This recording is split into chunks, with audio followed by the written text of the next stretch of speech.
Have you been in this meeting? Or how about this one? Or maybe you saw this episode of Modern Family.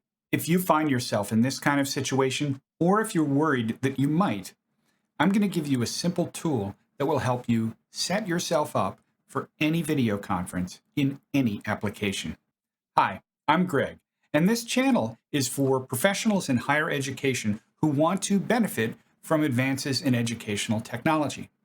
But this video is for almost everybody because all of us have been using these video conferencing applications, whether we've been using Skype or Microsoft Teams or Google Meet or Zoom.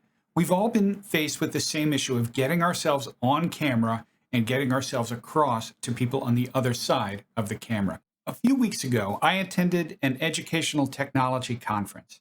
In that conference, there were panel sessions where everybody was arranged like talking heads in the Brady Bunch or Hollywood Squares. You would think that at an educational technology conference, everybody would have this right. But in fact, all the heads were different. Even though this was just a bunch of talking heads, there were tiny heads and enormous heads and heads down at the bottom of the screen and looking up people's noses.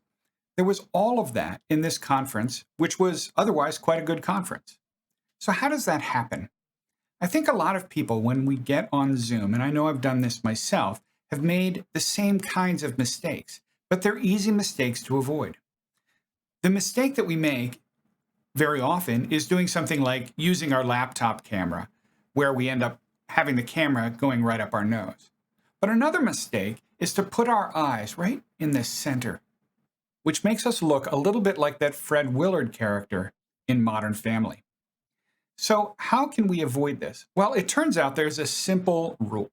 There's a simple rule that artists use and that filmmakers use, and that's the rule of thirds. In the rule of thirds, you divide the frame, in this case, the area of the screen, up into thirds. And you position yourself or the subject, wherever you want the focus, so that you're focusing at 1/3 from the top, or 1/3 from the side, or something like that. Basically, 1/3 is a good guideline for where you want, in the case of something like Skype or Zoom, where you want somebody's eye line to be. The trouble is that we often don't really measure that well, and we're moving around on our laptops, and maybe we can't get our laptops positioned, or we forget to do it before a particular call, or the frame of reference isn't right because we're in a different environment. So how can we get it right every time? Well, it turns out that all of these applications offer the same feature, and that feature is a virtual background. In the description below this video, I'll have a link to a virtual background that I use to adjust my face before I might do a Zoom call or a Teams meeting or teaching or having a Skype call with my mother. And it's pretty simple, and I'll walk you through it in a Zoom conversation. So here we are in the Zoom app. And in the Zoom app, of course, we're going to start by picking our settings and opening up our video settings.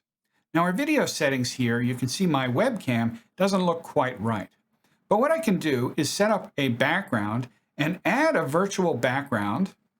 And in this case, I'm going to add the one that I'm putting on the link in the description below, which is thirds. And this video background sets up a window where every third is set up so that it's at the right place. All right. So at this point, I can decide, okay, I'm going to get my eye line right in the center at the intersection of those two thirds lines. And that seems about right. Obviously, I'm going to move around, but that seems okay.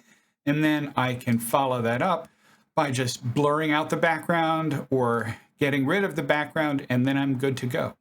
Of course, this works in all such applications because all of these conferencing apps have the option for a virtual background. And you only need to use it at the very beginning because once you have it set up, you can exchange it for the virtual background that you want to use or just take away the virtual background if you're not using one. The same thing also works in OBS. Here I am in OBS, and what I've done is I've set up that same thirds image as an image layer, as an image source in front of my camera.